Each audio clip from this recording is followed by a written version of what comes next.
Hello guys, and welcome to the next Slayer guide.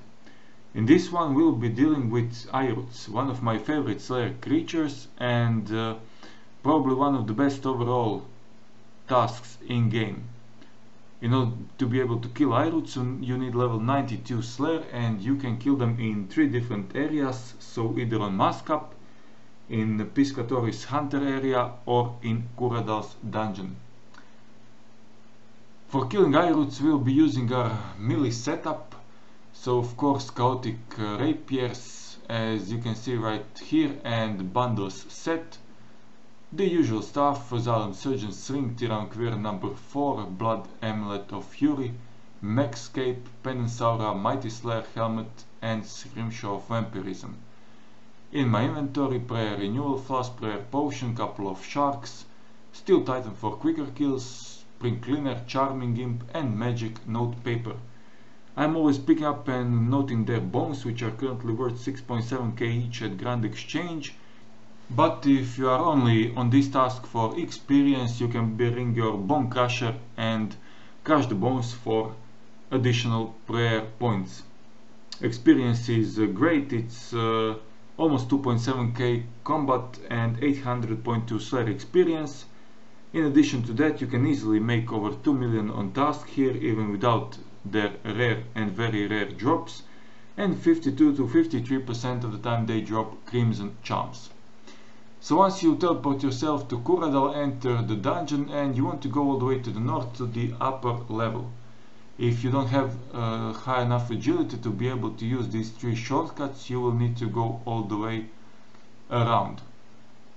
I will be using those shortcuts since I have 99 agility, just to speed up the video and the task itself.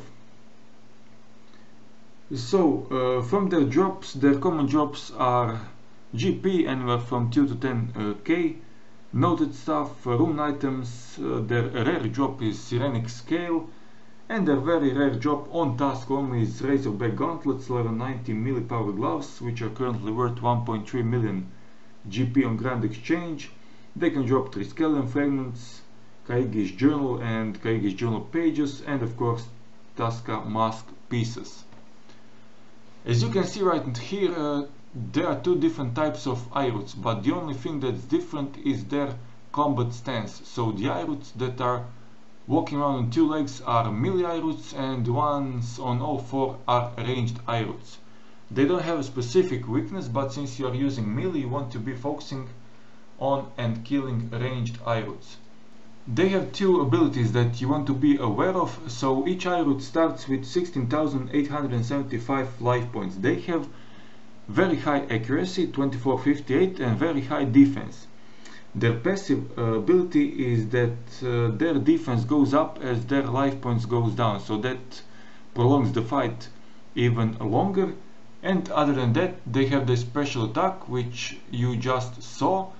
They started off with pounding their chest, and then for a short period of time ranged Airuts deal twice as damage, twice as fast, and melee Airuts deal 4 times the damage, 4 times as fast.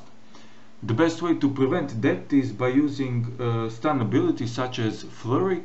So when you see Airut beginning his special attack, use Flurry, and that will interrupt and stun the Airut in place, so he won't be able to use the special attack.